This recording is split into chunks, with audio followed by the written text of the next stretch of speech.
Hello, my name is AJ Goldsby. I'm a life master from Pensacola, Florida, and I'm bringing you a video on the recently completed World Championship match game. This is game number 8 that was played between Viswanathan Anand and Boris Gelfand in May of 2012. And this is game number 8. This is a game that was finished in just 17 moves. And I knew once that the game was over that I had to go ahead and add this to my a video for this game. And I already have completed my web page for this game. And once this video is posted on the YouTube network, if you click on the section just below the video that says show more, then you'll see the link to my web page. And also I'll place a link there to the Chess Games website if you want to replay the game, so that you can replay the game, and then maybe also pause it and follow my annotations as we go. Let's go ahead and take a look at the game. The game starts off d4, knight f6. Of course, this was the same opening as game number 1s and number 3 in the match. And something else too I wanted to point out is that Gelfand doesn't mind defending the King's Indian / Grunfeld type of positions, and this is a huge departure from the last few World Championship matches where we saw almost exclusively games that started with 1 d4 d5, double queen pawn openings. So this is a very interesting match, and it's very exciting. Basically, you're wondering, who's going to be first to blink here. c4, g6. Of course, this is a fianchetto, and once more, Gelfand's showing his preference for a Grunfeld or a King's Indian type of pawn structure. And, of course, Kramnik and Topalov in their previous World Championship matches, they always answered 1 d4 with 1 d5. And ideas like 1 knight f6 and 2 g6 are known as hypermodern openings. Of course, prior to the 1930s, most masters always opened a pawn with a pawn. In other words, e4, e5, or d4, d5. That was true for many, many years. The classical period, that was true almost exclusively. Or generally, if you won, even if white played e4, he played c6, or e6, which is a French. But in other words, you always answered a pawn with a pawn. Ideas like d4, knight f6 didn't come along till the hypermodern movement. Now, Anand plays an interesting move. He plays f3. We can call this the anti-Grunfeld. It seems to have originated with Sale of Floor, although Alekhine is usually giving credit for that. And the main idea is that if, black plays, d5 here, then, white will play e4. And of course, all this happened in other games, and happened too later on in the match. But you can see other games in the match there for that type of opening. This particular position, we'll just run through that variation again here. This is MCO page 645, all columns, but especially note A. And that's probably the main line of this particular variation. And we saw a line like that or similar to that in the several of the first 2 games won, I believe, in games 3 of this match. But anyway, here, Anand, he plays f3, Anand's white. And Gelfand now plays c5, which is one of the very best moves there for black, because basically it's immediately putting pressure on the dark squares and, basically trying to open up the long diagonal for the fianchetto bishop. So from a logical viewpoint, it's one of the best and most logical moves that black can play here. Basically, the terrain has been set. White should play on the queen side. Black's going to be playing in the center and on the king side. And, of course, you always... one of the greatest chess teachers who ever lived, Siebert Terash, said you always play on the side of the board where you have more space. Anyway, Anand plays d5, and basically now, white has a huge space advantage, whereas, black is going to have a developmental advantage. d6, e4, bishop g7. And now white plays knight e2, and that move, I'll be honest with you, that move took me aback a bit. I had seen it before, but I certainly didn't expect to see it at the World Championship level. But I think there's actually some logical ideas. Once I began watching the videos and exploring the ideas and exploring some of the games in this line, I began to see the logic to this particular deployment of the knight. One thing is that white's preparing to bring his knight to both of his knights, or his king knight, to c3 immediately. For example, basically if black tries an early e6, white plays this knight to c3, pawn takes pawn, knight takes pawn, followed by this other knight coming up, and now black will be left with a permanently backward and isolated pawn. Two, also, many of the other lines of the Samish, very oftentimes a knight is stuck or left here on e2, and white simply has to redeploy it now anyway. So this is one way of saying, well, instead of waiting to redeploy my knight, I'll go ahead and place this knight on c3. And then you'll say, well, wait a minute, what about this knight on b1? Isn't it going to have a hard time getting into the game? And the answer is no, because white's going to play moves like bishop e3, queen d2, and then if he needs to, usually black will play e6.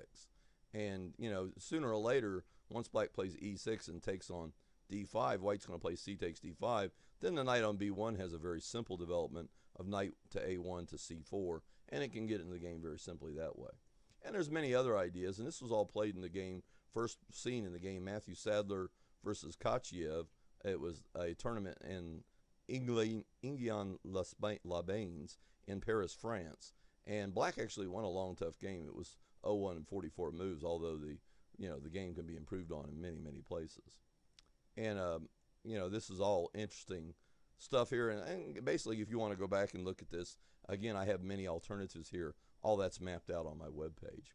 So anyway, white played this interesting move, sort of offbeat move, knight e2, and black went ahead and course castled. And now white plays knight ec3. And this move was actually the move that seemed to surprise Gelfand, because he stopped and looked at the chessboard and looked a little puzzled about it. And of course, if you hurry up, you can go ahead and watch the videos for this game on the official website. In fact, I would advise you to go ahead and download a lot of those videos, because it's been my experience that oftentimes the websites for the World Championship do not stay up for too long. Usually 3 to 6 months out, they're gone. So if you want to enjoy any of the content there, I would urge you to go ahead and do so. And if there's any interesting videos there, you might want to download them to your computer. You can usually do that with a good player like Real Player or anything like that. But anyway, once you have that, then you can download it to your computer, because very oftentimes they tend to delete those things after just a couple of months. Usually after 6 months to a year, they're almost always gone, or that's always been true in the past. I would like that not to be true anymore, but we'll just see how that one plays out. But anyway, here, Anand played knight ec3, and Gelfand, as I said, he looked somewhat puzzled when this was first played. And there's some observations here that we could make here. White's observations in a positive manner is that has a fairly large, advantage in space. Negative, white is 2 to 3 tempi behind in development from where he would normally be in comparable lines of the Samish and King's Indian. Now, black plays knight h5. Of course, this is totally logical. He's trying to go for f5 and those type of things.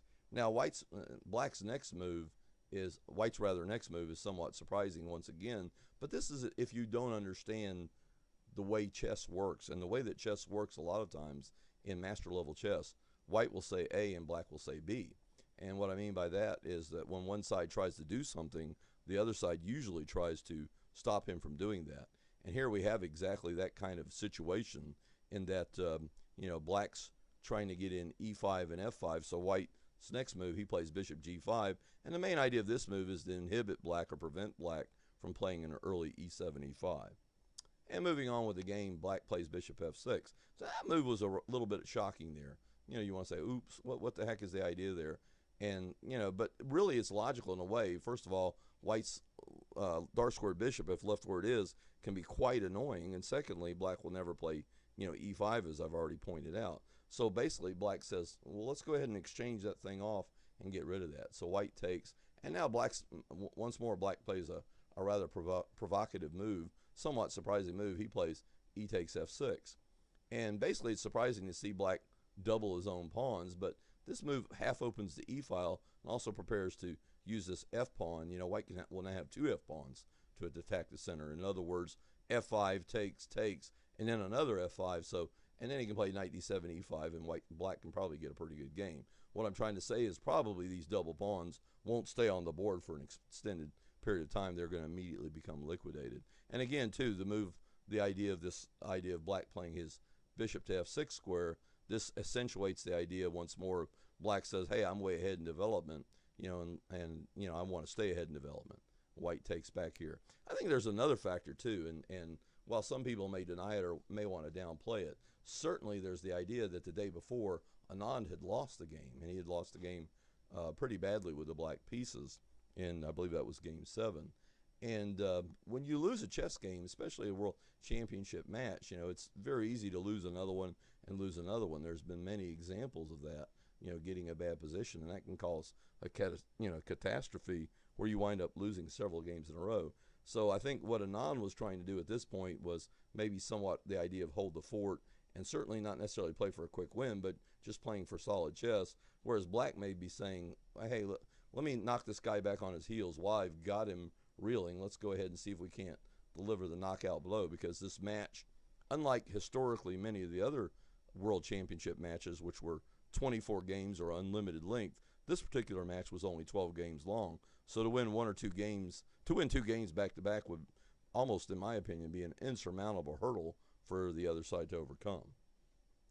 So anyway, White captured on f6 and Black recaptured, and White plays queen d2. Apparently, I think g4, the computer thinks that g4 is the sharper move. And now Black plays f5, as we already said, that those double pawns are not going to stay on the board, that White's going to try to, Black is going to try to liquidate those double pawns as quickly as possible. White captures, and that's kind of an unusual move there, but White didn't really have a good in-between move. And also too, Black might have been threatening things like queen h4 check, so White's got to play pretty vigorously here.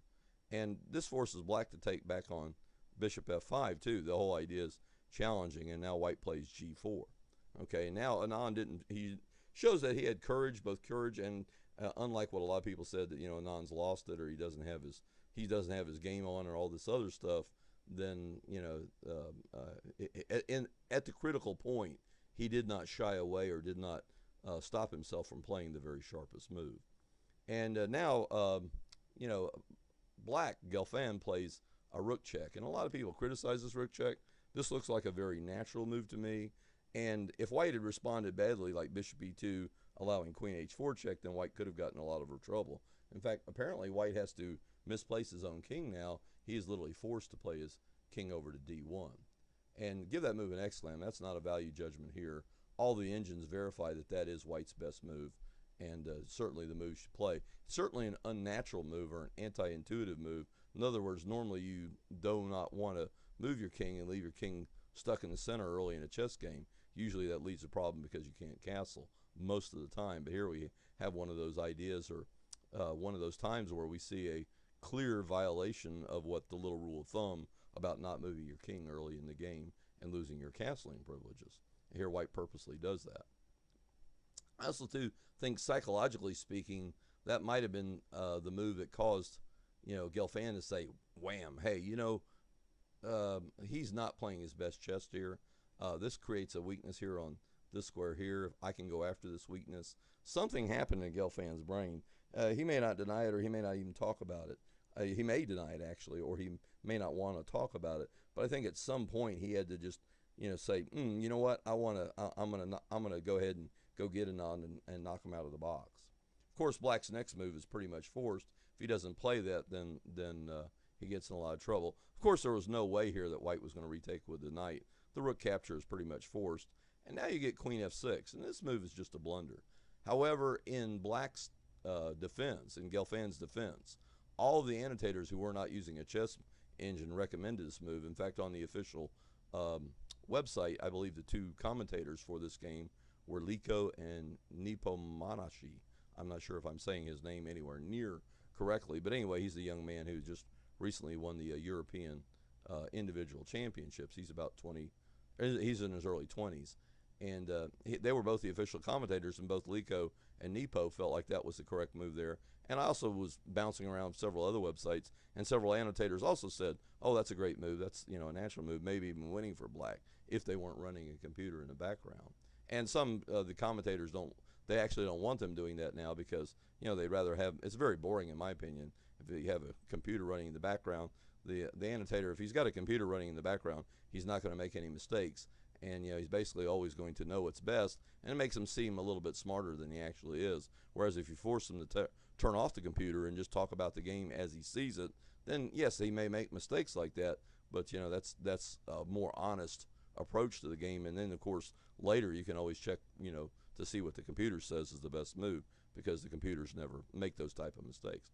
Black's next move is just a blunder, And the only way I can explain this move is that, maybe Gelfand, because of the way Anand had been playing, he had, without realizing it, he had waved the red flag in his face, and also the fact that, Gelfand had won the day before, perhaps that made him a little braver than normal. Whatever the reason, Gelfand admitted after the game that he simply miscalculated here. But anyway, he plays Queen F6. And that move's just a blunder. The correct move here probably is, I think what Houdini likes is just simply Knight G7. And then White should play King C2, and then White's clearly better here, and that's what Houdini says is forced. This move here, Queen F6, like I said, Liko and Nepo both approved this move, and a couple of other grandmasters online too also said that looked like the natural move there. Certainly they weren't using chess engines, because the chess engines immediately brand that as a blunder or an error. But anyway, it's a very natural move there. You look like you're forking these two pieces. It looks like moves like Bishop E2 or G2 might be forced, and then Black's got time to consolidate his game. Moves like Knight BD7, Knight E5, etc. But that's not what happens. Anand plays G takes H5, and I'll say something else too. A lot of people said Anand's all washed up; he doesn't have it anymore. I feel like that's a load of bull. When the game got down to the match got down to the tiebreakers, he showed that he was still one of the best rapid players in the world, and I thought Gelfand played very, very well and gave him just about all he could handle. But nonetheless, here once more, Anand's tactics. Anand shows Gelfand that he still has tactics, and G takes H5 looks like a blunder, but it's actually a very brilliant move. And now the rest of the moves don't need too much comment. We'll just go through them quickly. Queen takes check, King C2, and then Queen takes Rook. And now it looks like, wow, Black's just won an exchange, but White plays a very simple move, Queen F2. And this is the move that Gelfand admitted that after the game he had not foreseen, that he hadn't really counted on. And of course now Gelfand thought for a few minutes, saw his queen was trapped, shook his head, and simply shook Anand's hand and resigned. And that was probably the only real way to play it on. If, in case you're one of these doubting Thomases that says, hey, I don't believe the game is really lost, Black should not have resigned here. Let's go ahead and just look at this line. We'll go back and look at the line again. Queen F2. Let's go ahead and get to our analysis line here. And now Black plays it. The only move, all the computers verify that, Fritz 13, Ribka 4, Houdini 2.0, they verify that the next move is forced for Black, Knight C6. And now just one really quick line that I generated with Fritz 13. D takes C6, Queen takes C6, Bishop G2, Queen D7, Knight D5. Notice that, this huge square here, F6, he's fixing to fork on that square there. So really doesn't leave Black a lot of choices now. Queen check, check, Queen back to A5, Knight check, Bishop takes there.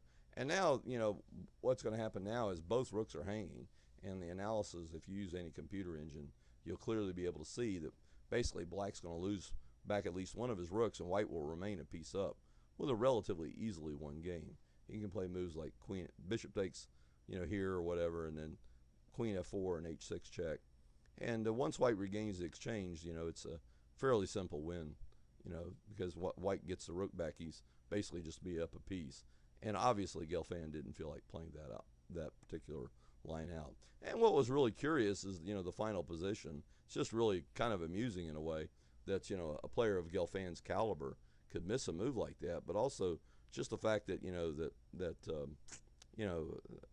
the game concluded only 17 moves. And like I said, hopefully I covered some of the circumstances that showed why, that this game only lasted 17 moves long. And also, too, I believe if you look online, there's videos by Danny King and Andrew Martin and several other titled players, and they all cover this game, too, as well. And I certainly would encourage you to go ahead and watch those videos as well and try to kind of maybe get some, different input here. And but anyway, that concludes my video. Thank you for watching, and have a great day.